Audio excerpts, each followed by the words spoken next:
Eh bien, il y a un homme qui est resté pendant des années sur une île déserte. Des années, tout seul. Finalement, il a été secouru.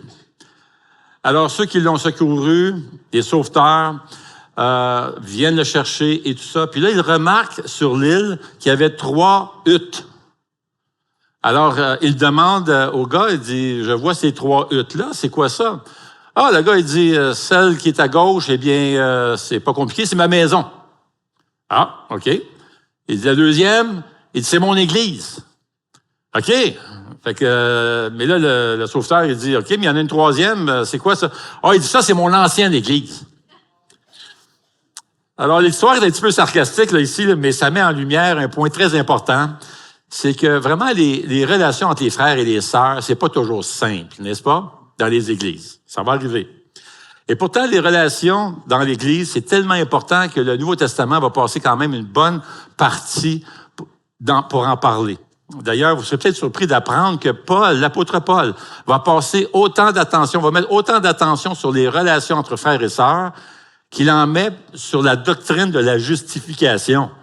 C'est quand même gros, là. C'est pas peu dire, parce que la doctrine de la justification par la foi, le salut par la foi seul en Jésus-Christ, c'est quelque chose de gros, ça occupe de grandes places dans le Nouveau Testament, c'est majeur, c'est le message de l'Évangile. Et pourtant, Paul va consacrer beaucoup de temps sur les relations, autant que la justification. Maintenant, le Nouveau Testament parle à différents endroits. Et ce qu'on va faire aujourd'hui, on va s'arrêter sur quelques-uns des passages. Et j'aimerais commencer avec Romains. Et on va regarder le livre aux Romains dans le 14e chapitre. Mais juste avant de tourner là, on va juste remettre le restant de ce temps ensemble au Seigneur. Eh bien, Seigneur, on veut te remercier pour ce temps en Église, ces temps de louange, pour l'équipe de louange et pour tous ceux qui travaillent ici, que ce soit les moniteurs, monitrices, zone enfants, dans le stationnement, à la sécurité, et ceux qui s'occupent du ménage. Il y a tellement de gens ici qui retroussent les manches pour te servir et on veut te bénir pour cette belle famille.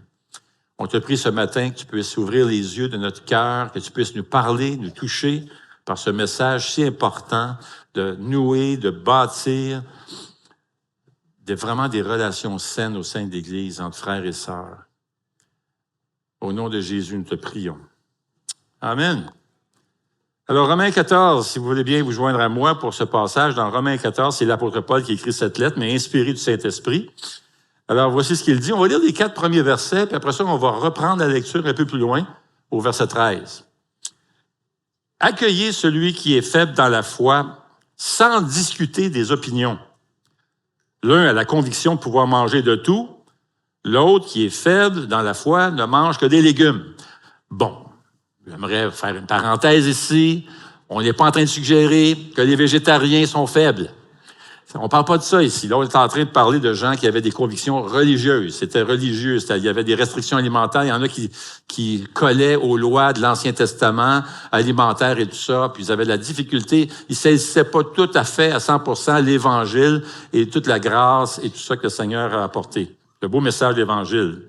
C'est dans ce sens-là qu'ils sont faibles. Ils ont une compréhension limitée de l'Évangile. Alors que celui qui mange de tout ne méprise pas celui qui ne le fait pas, et que celui qui mange pas de tout ne juge pas celui qui le fait, car Dieu l'a accueilli. Qui es-tu pour juger le serviteur d'un autre? Qu'il tienne bon ou qu'il tombe, cela regarde son Seigneur. Mais il tiendra bon, car Dieu a le pouvoir de l'affermir. Alors on poursuit la lecture au verset 13. Ne nous jugeons donc pas les uns les autres, mais veillez plutôt à ne pas placer d'obstacles ou de pièges devant votre frère. Je suis convaincu dans le Seigneur Jésus que rien n'est impur en soi, mais si quelqu'un considère telle chose comme impure, alors elle est impure pour lui. Si ton frère est attristé à cause de ce que tu manges, tu ne marches plus selon l'amour. Ne cause pas par ta nourriture la perte de celui pour lequel Christ est mort. Que ce qui est bon pour vous ne devienne pas un sujet de calomnie. En effet, le royaume de Dieu, ce n'est pas le manger et le boire, mais la justice, la paix et la joie par le Saint-Esprit. Celui qui sert Christ de cette manière est agréable à Dieu et approuvé des hommes. Regardez bien verset 19. Ainsi donc, recherchons ce qui contribue à entretenir la paix et à nous faire grandir mutuellement dans la foi. Vous voyez ce verset-là, c'est important, là. Recherchons ensemble ce qui contribue à la paix et aussi à nous faire grandir mutuellement dans le Seigneur. Maintenant, on pourrait appeler Romains 14 l'unité dans la diversité, parce qu'il y avait vraiment des gens, et c'est ce que ça ressort très fort ici, parce qu'il y avait des chrétiens dans l'Église qui n'avaient pas du tout le même bagage, ni le même arrière-plan. Il y avait des Juifs et des non-Juifs qui sont venus au Seigneur, et chacun avait leur conviction et puis leur compréhension. Alors, ils sont arrivés dans l'Église et ils avaient leur bagage, et qu'est-ce que ça a créé? Ça a créé des jugements, des tensions ici entre ces personnes.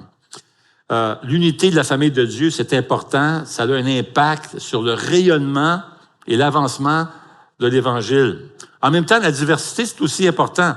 C'est même un sujet qui va pousser l'apôtre Paul à glorifier le Seigneur pour ce miracle. C'est tout un miracle d'unir des gens qui autrement ne se seraient jamais entendus, même parlé. Ces deux grandes réalités, l'unité et la diversité, ça doit coexister dans l'Église. Mais c'est pas évident, parce que la diversité ne fait pas l'unité. On reste humain, on a tous tendance à se juger, des gens qui pensent pas comme nous autres, des gens qui agissent pas comme nous autres. Et c'est ce qui arrive ici à Rome, à l'Église de Rome, à l'époque de Paul. Maintenant, l'amour de Jésus a réuni miraculeusement ces Juifs et ces non-Juifs. Ils n'avaient pas grand-chose en commun, ça a créé des conflits assez forts pour ces deux groupes-là. Alors, ces Juifs devenus chrétiens et ces non-Juifs devenus chrétiens. Maintenant, on n'aura pas le temps de regarder tout ce qui a causé ce conflit dans le passage, mais je veux plutôt m'arrêter sur ce que le Seigneur nous demande ici comme enfants de Dieu. Et si on résume le passage, le message est de se supporter les uns les autres et de s'accueillir chaleureusement les uns les autres. Alors, on est toujours dans notre série Ensemble, et ce matin, on veut s'arrêter puis regarder comment vivre ensemble en Église. Et ce que Paul nous dit essentiellement, c'est qu'on prenne soin les uns des autres. Et on l'a vu au verset 19, n'est-ce pas? Rechercher ce qui contribue à la paix, mais aussi à ce qui contribue à aider, à s'aider mutuellement à grandir dans le Seigneur. Alors, pourquoi c'est si important de prendre soin les uns des autres? Maintenant, on pourrait regarder plusieurs raisons. En prenant soin des autres, les uns des autres, on incarne l'amour de Jésus, on encourage la croissance spirituelle, on cultive vraiment un environnement où chacun va s'épanouir et surmonter les défis de la vie, on s'entraide. Ce sont des bonnes raisons, puis on pourrait s'arrêter sur ces raisons-là. Mais ce matin, j'aimerais plutôt m'arrêter sur quelques-unes des raisons que la Bible nous donne, pourquoi c'est si crucial qu'on prenne soin les uns des autres. Et ça commence avec ta nouvelle identité avec Jésus. En plus, c'est que tu as reçu des dons spirituels, un don surnaturel qui te rend capable de prendre soin les uns des autres et d'édifier l'Église. Et pour terminer, on veut regarder l'aspect puissant de ton témoignage dans le Seigneur. Alors, on a une nouvelle identité en Jésus-Christ. Si tu es venu au Seigneur, la Bible dit que la personne qui vient à Jésus et place sa foi en lui pour avoir son salut, pour avoir le pardon de ses péchés, cette personne-là est déclarée une nouvelle créature. Elle est déclarée, là, sainte, nouvelle, pardonnée, adoptée dans la famille de Dieu. Elle est déclarée habilitée. Elle reçoit des dons. Elle est aimée, récompensée et elle est déclarée victorieuse. Oui, si tu es en Jésus, tu es une nouvelle personne. C'est ce que la Bible dit. On retrouve quelques métaphores dans le Nouveau Testament pour décrire l'Église et l'une des plus importantes pour les chrétiens, c'est la famille, la maison de Dieu. Éphésiens 2,19 le dit bien, ça dit « Vous êtes concitoyens des saints, membres de la famille de Dieu. » Une famille, ça partage tout ensemble. Ça mange ensemble, ça vit ensemble, ça travaille ensemble. Et ça, c'est l'attitude que l'on devrait avoir comme enfant de Dieu au sein de l'Église. Regardez ce que Paul dit au verset 10 dans Romains 12. « Par amour fraternel », alors fraternel, ça parle de famille, par amour familial, si on veut, entre nous, les chrétiens, soyez pleins d'affection les uns pour les autres. Et écoutez bien ce que ça dit. Rivalisez d'estime réciproque. Et c'est tout un mot, ça. Rivaliser. C'est quasiment comme un concours. Tu veux être le premier à honorer l'autre. Tu sais, tu veux être le premier. Laisse-moi être le premier. Je vais me dépêcher à t'honorer. C'est ce que ça dit, rivaliser d'estime réciproque. Peux-tu t'imaginer si on avait cette attitude dans nos foyers? Tu dis à ta femme, hey, je veux être le premier à t'honorer. Je veux être le premier à te traiter avec respect, t'élever, t'encourager. Imaginez si on avait cette attitude-là, les deux, n'est-ce pas? Rivaliser d'estime réciproque. Ça signifie que tu es beaucoup plus soucieux de louer, d'affirmer, d'honorer et de célébrer les autres que tu l'aides recevoir la même chose. Comme enfant de Dieu, tu veux être des personnes promptes à louer, à célébrer ce que les autres ont fait et comment ils grandissent. On veut être des personnes qui aiment louer, apprécier et faire des déclarations de soutien. Si tu vois ton frère ou ta sœur qui se développe ou progresse dans quelconque domaine, que ce soit au niveau de grandir dans sa paix, dans sa joie, dans sa façon de se maîtrise de soi, on veut les affermir. On veut souligner leur progrès. On veut être des cheerleaders entre nous. On veut affirmer aussi les sacrifices qu'ils vont faire pour bien agir. Toutes ces choses donnent de l'honneur aux autres. Maintenant, comment honorer quelqu'un avec qui tu te chicanes? Comment tu fais ça quand tu es en chicane avec quelqu'un? Et laisse-moi poser une question qui est encore plus difficile. Comment te chicaner de manière à honorer l'autre quand tu sais que tu as raison? Alors, je pense qu'on pense toujours qu'on a raison quand tu chicanes, dans le fond. Hein? Mais comment tu fais ça? Tu es convaincu que tu as raison. Eh bien, des études ont montré par des experts qui se spécialisent dans les conflits, gestion de conflits, et sont arrivés à la conclusion suivante. On va donner quelques conseils ici. Un cours, comment se chicaner. OK? La meilleure chose à faire, premièrement, c'est justement de ne pas essayer de convaincre l'autre que tu as raison.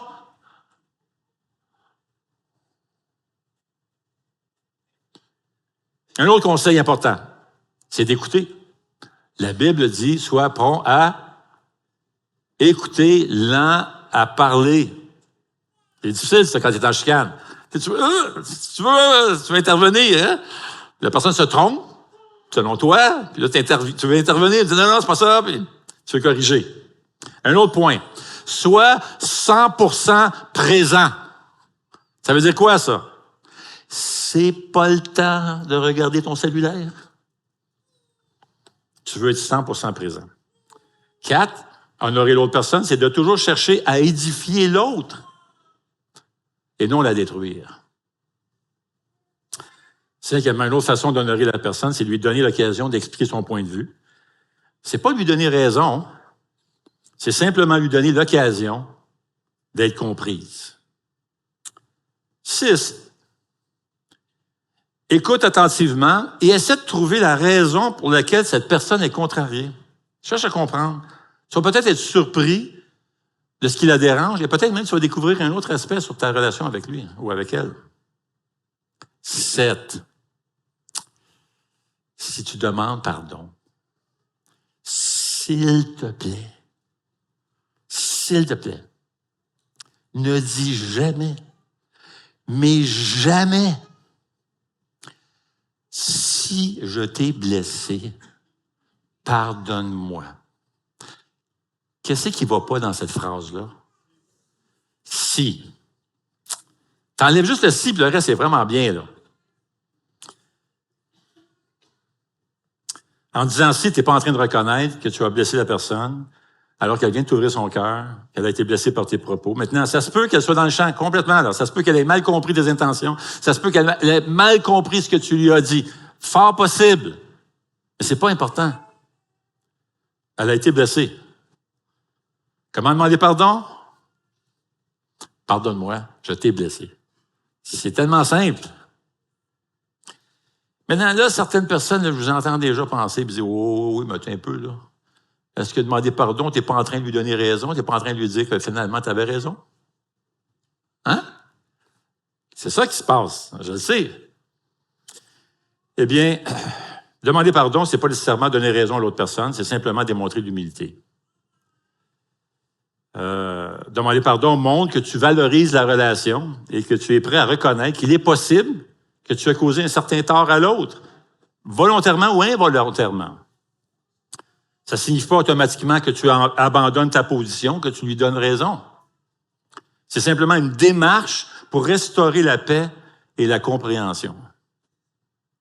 Romains 12:10 dit « Par amour fraternel, soyez pleins d'affection les uns pour les autres et rivalisez d'estime réciproque. » Et un peu plus loin, dans le même chapitre, au verset 21, ça dit « Ne te laisse pas vaincre par le mal, mais surmonte le mal par le bien. »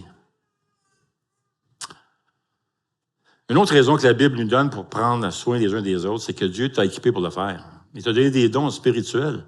Lorsqu'on vient au Seigneur Jésus, le Seigneur nous donne un don spirituel, une capacité divine pour accomplir son œuvre.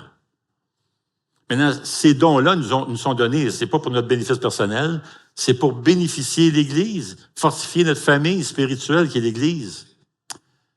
Maintenant, Dieu nous donne une métaphore pour décrire son Église, et c'est le corps. L'Église est le corps de Jésus-Christ.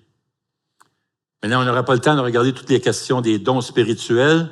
On a déjà fait une série ici sur 1 Corinthiens qui s'appelle Viral. Vous pouvez aller voir ça sur notre site Internet. La série est là. Et essayez de trouver le chapitre 12 ou chapitre 14. On passe à travers les différents dons spirituels. Mais pour le moment, je veux vous montrer une partie du chapitre 12 qui parle justement de ce corps. Verset 4, il est dit, « Il y a diversité de dons, mais le même esprit. Diversité de services, mais le même Seigneur. Diversité d'actes, mais le même Dieu qui accomplit tout en tous. Or, à chacun, la manifestation de l'Esprit est donnée pour le bien de tous. Mais toutes ces choses, verset 11, c'est un seul et même Esprit qui les accomplit en les distribuant à chacun en particulier comme il le veut. Le corps forme un tout, mais a pourtant plusieurs organes. Et tous les organes du corps, malgré leur grand nombre, ne forment qu'un seul corps. Il en va de même pour Christ. » Et verset 13, « Nous avons tous été baptisés dans un seul esprit pour former un seul corps, et nous avons tous bu à un seul esprit. » L'Église, c'est un corps. C'est le corps de Jésus-Christ, et Jésus-Christ est la tête. Et l'image du corps illustre parfaitement qu'on n'est pas simplement un ensemble d'individus isolés. Non, on forme un organisme vivant et uni, où chaque membre joue et a un rôle à jouer et qui est essentiel. Nos liens les uns aux autres sont profonds et interdépendants. On ne peut pas vivre notre vie chrétienne de manière isolée dans un silo. C'est pas du tout la volonté de Dieu, c'est pas du tout son plan. Paul dit que dans le corps de Jésus-Christ, chaque membre appartient à tous les autres.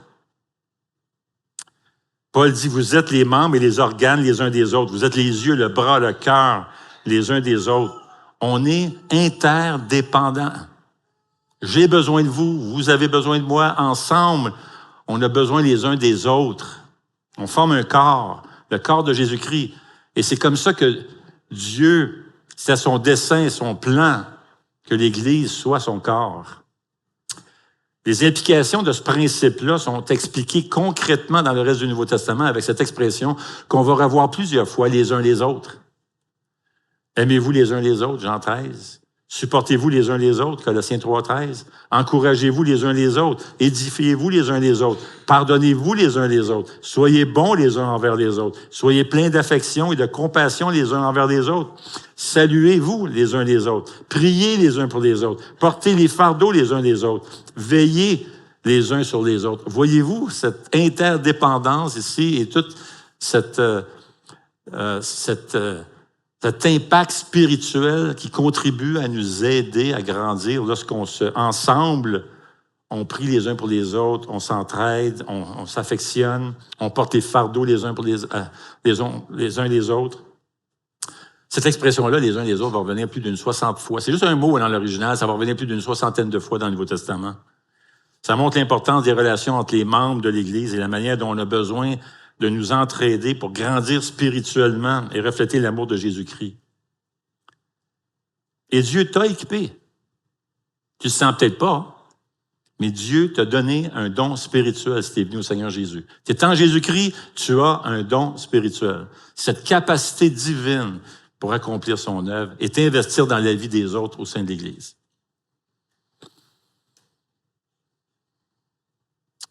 Alors, on ne peut pas garder ce don-là juste pour nous autres. Et c'est ce que nous dit Pierre, dans 1 Pierre 4,10, ça dit « Comme des bons intendants des diverses grâces de Dieu, mettez chacun au service des autres le don que vous avez reçu. Si quelqu'un parle, qu'il annonce les paroles révélées de Dieu. Si quelqu'un accomplit un service, qu'il le fasse avec la force que Dieu communique, afin qu'en tout, Dieu reçoive la gloire qui lui est dit, qui est due à travers Jésus-Christ. »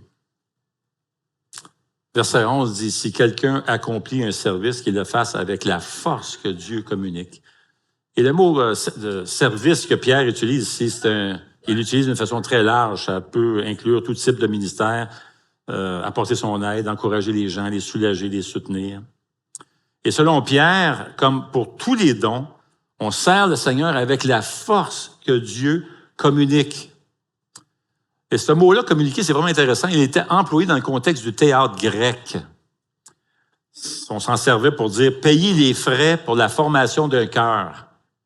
Paye la facture, en d'autres mots. Et c'est que Dieu qui paye la facture. Dieu va pourvoir ce que tu as besoin pour servir, pour t'investir au sein de l'Église. C'est employé dans 2 Corinthiens, par exemple, et l'idée, c'est que Dieu fournira et multipliera nos ressources. Et Dieu va te donner tout ce que tu as besoin pour le servir. Et je sais ce qui arrive souvent, on a simplement peur. Des fois, on a une volonté, on veut, mais on a peur de se mouiller, de s'impliquer, de s'investir. On ne sait pas, est-ce que je vais être capable, est-ce que je vais réussir, est-ce que je vais décevoir, est-ce que je vais être déçu, est-ce qu'on va me blesser, est-ce qu'on va me critiquer. Je le sais, j'entends ça régulièrement. Mais le Seigneur est en train de te dire, je vais te donner ce que tu as besoin. Puis tu vas voir, je vais te bénir. Je vais m'occuper de toi. Alors, ce que Pierre est en train de nous dire, c'est que nous avons besoin de servir le Seigneur en dépendant de sa force que Dieu va nous donner. Dieu nous demande de servir au sein de son Église, de prendre soin les uns des autres, de mettre notre don au service de l'Église, et Dieu va nous fournir ce qu'on a besoin pour le faire.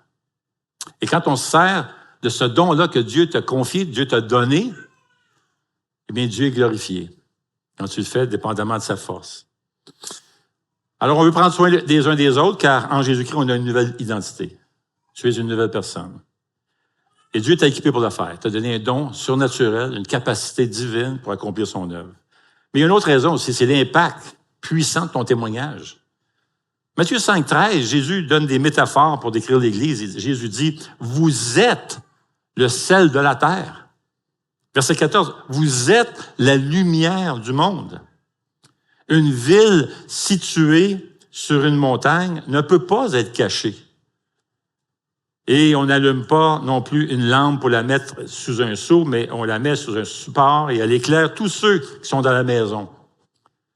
Que de la même manière, votre lumière brille devant les hommes afin qu'ils voient votre belle manière d'agir et qu'ainsi ils célèbrent la gloire de votre Père céleste. Alors voici ce que dit Jésus sur l'Église et comment elle peut être une communauté attirante pour le monde. Comme enfants de Dieu, nous sommes le sel de la terre. Et le sel, ça sert à quoi? Bien, ça ajoute de la saveur, mais à l'époque du Nouveau Testament, ça servait aussi pour conserver les aliments. Alors, tu es appelé à agir comme le sel dans le monde, influencer ceux autour de toi par ton caractère, ta façon d'agir, ta douceur, tu reflètes le caractère de Christ. Alors, nous sommes le sel de la terre, signifie que nous sommes appelés à répandre la bonne nouvelle de l'Évangile autour de nous, par notre façon de penser, agir et servir les autres, notre attitude au travail, notre façon d'interagir avec les autres, notre manière de bâtir des relations saines les uns avec les autres. Et c'est ce que dit Jésus dans Jean 13. Il dit, « Je vous donne un commandement nouveau. Aimez-vous les uns les autres, comme je vous ai aimé. Vous aussi, aimez-vous les uns les autres. C'est à cela que tous reconnaîtront que vous êtes mes disciples, si vous avez de l'amour les uns pour les autres. » Notre manière de vivre ensemble comme Église, c'est le témoignage le plus puissant vraiment autour de nous. Dans son livre « Évangélisation dans l'Église primitive », le Dr. Michael Green d'Oxford affirme que 80% au plus des gens qui venaient au Seigneur à l'époque, c'était parce que les chrétiens expliquaient simplement à leur famille, à leurs amis, leur mode de vie. Et ils vivaient de telle manière que les gens étaient attirés par la beauté de leur vie. Nos relations et notre façon de vivre ensemble, de prendre soin les uns des autres, c'est vraiment une force et c'est puissant.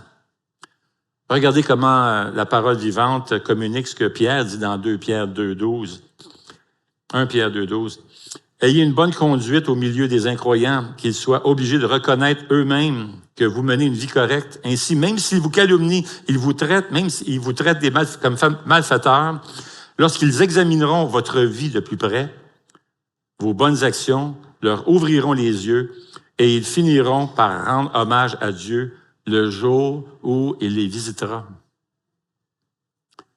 Lorsque vous et moi, on reflète l'amour de Jésus, ça devient vraiment une force convaincante pour la foi. Les chrétiens, à l'époque, c'était la misère, le chaos, la peur. Il y avait beaucoup de violence à l'époque. Et les chrétiens ont offert de l'amour, de l'espoir aux sans-abri, aux gens démunis. Et pour les nouveaux arrivants, les étrangers, les chrétiens ont offert de l'accueil. Les chrétiens ont cherché à protéger les personnes vulnérables, à promouvoir la justice en mettant sur pied tout un système d'assurance sociale, d'aide publique, de l'entraide. Ils ont cherché à promouvoir l'égalité, le respect et l'entraide. Et lorsque les villes étaient confrontées à des épidémies, des incendies, des tremblements de terre, ce sont les chrétiens qui se sont levés, ont retroussé leurs manches, ils ont fait plein de services. L'Église peut être une communauté attirante quand on prend soin les uns des autres. Pendant que les musiciens approchent, j'aimerais dire encore une fois que parfois, ce qui nous retient, c'est la peur. Mais il faut braver nos peurs, sachant que Dieu est là et Dieu va nous accompagner et Dieu va accomplir son œuvre. J'ai lu le témoignage d'un pasteur iranien, une histoire vraie. C'est un pasteur iranien qui conduisait sa voiture avec sa femme et puis il s'est arrêté devant un magasin pour aller chercher de l'eau. Juste devant le magasin se trouvait un homme debout avec une mitraillette. Le gars faisait peur. Et avant d'entrer, il a remarqué cet homme-là avec cette arme, cette mitraillette. Et sa femme lui a dit, il a remis une Bible dans la main de son mari, puis elle a dit, va porter la Bible à ce gars-là. Le gars a réagi. Il a dit, non, je pense pas. Alors, sa femme a dit, oui, elle dit, va porter la Bible à cet homme-là. Alors, le gars se retourne de bord, regarde le gars, une grosse barbe, il avait l'air violent, il avait l'air agressif, fâché, tout ça. Il dit, OK, je vais prier là-dessus. Il rentre dans le magasin, s'en va chercher son eau, sort du magasin, rentre dans la voiture, puis commence à conduire. Sa femme le regarde, elle dit, t'as pas donné la Bible, hein? Il dit, non, j'ai prié. Puis finalement, c'était pas la chose à faire. Fait que la femme lui dit très doucement, « T'aurais dû lui donner la Bible. » Alors le gars, fâché, il dit, « C'est ça, OK. Tu veux que je me fasse tuer?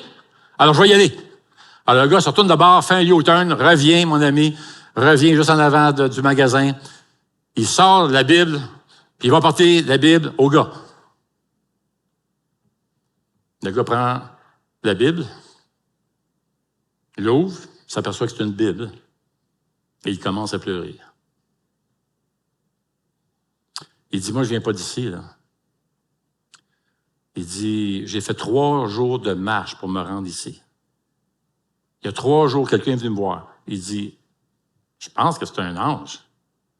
Je ne sais pas, mais la personne me dit, va te rendre à ce village-là, quelqu'un va aller te voir et te porter le livre de vie.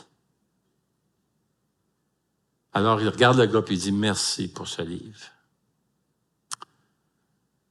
Il y a 2 choses qui se sont passées cette journée-là, 2 miracles dans le fond. Premièrement, évidemment, cet homme-là qui a découvert la richesse et la beauté de l'Évangile et comment Jésus l'aimait. Il y a quelque chose qui s'est passé aussi dans le cœur de ce pasteur-là. Il est allé là peut-être pas avec des bons motifs. Mais on lit la biographie de cet homme-là et on réalise qu'il est devenu un grand héros pour la foi. Le gars a trouvé le courage, voyant que Dieu était déjà là, puis il aplanissait le sentier, puis il avait déjà préparé le cœur de cet homme-là pour qu'il reçoive la parole de Dieu. Et ce gars-là est devenu un grand héros pour la foi. Il a apporté le message de l'Évangile partout dans son pays. Et plusieurs sont venus au Seigneur.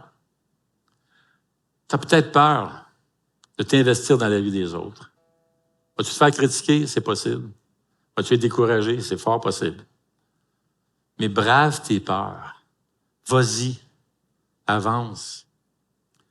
Et le Seigneur est avec toi. Le Seigneur va te bénir. Le Seigneur va te préparer le terrain. Amen. Ce matin, on veut vraiment remercier le Seigneur pour tout ce qu'il a fait. On veut prendre la Sainte Seine. Peut-être les frères peuvent venir pour distribuer les éléments. Et la Sainte Seine, c'est vraiment pour ceux et celles qui ont compris le message du salut et sont venus par la foi au Seigneur Jésus pour recevoir le pardon de leurs fautes et qui sont passés par l'expérience de la nouvelle naissance. Si tu n'es pas rendu là, si tu n'es pas passé là, tu es encore en cheminement, tu réfléchis, tu chemines vers la foi, c'est correct. Il n'y aura pas de jugement, là. Tu peux laisser passer les éléments. Mais si tu as compris le plan du salut, tu as demandé à Jésus de te sauver, de venir à toi, de te donner la vie éternelle, bien, on t'invite à prendre ces éléments ensemble.